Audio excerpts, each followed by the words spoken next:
بسم الله الرحمن الرحيم. الحمد لله الذي لم يشهد أحدا حين فطر السماوات والأرض ولا اتخذ معينا حين برأ السماوات، لم يشارك في الإلهية ولم يصغر في الوحدانية، كلت الألسن عن غاية صفته والعقول عن كنه معرفته، وتواضعت الجبابرة لهيبته، وعنت الوجوه لخشيته، وانقاد كل عسيم لعزمته. فلك الحمد متواترا متسقا ومتواليا مستوثقا، وصلواته على رسوله أبدا وسلامه دائما سرمدا.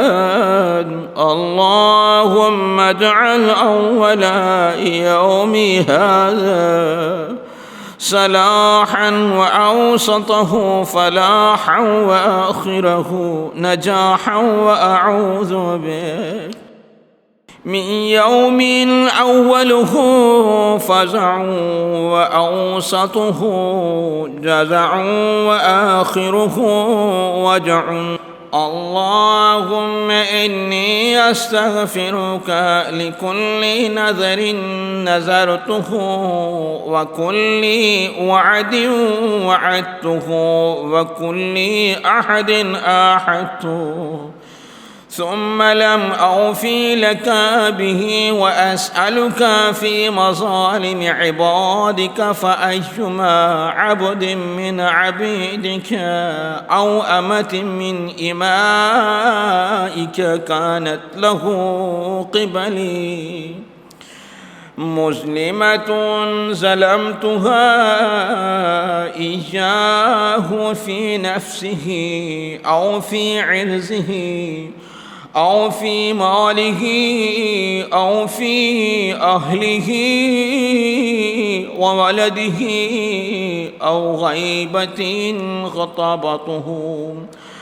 أو غيبة اغتابته بها أو تحامل عليه بميل أو هوان أو أنفة أو حمية أو رياء أو عصبية، غائبا كان أو شاهدا وحيا كان أو ميتا.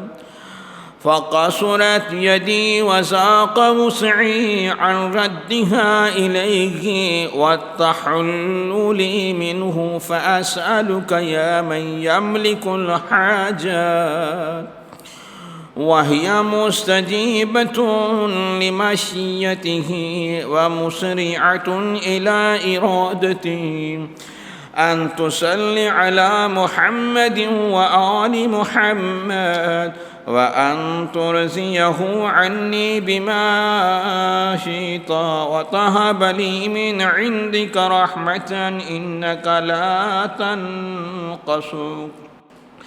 لا تنقصك المغفرة ولا تزرك الموهبة يا أرحم الراحمين. اللهم أولني في كل يوم الاثنين نعمتين منك اثنتين، سعادة في أوله بطاعتك، ونعمة في آخره بمغفرتك، يا من هو الإله ولا يغفر الذنوب سواه.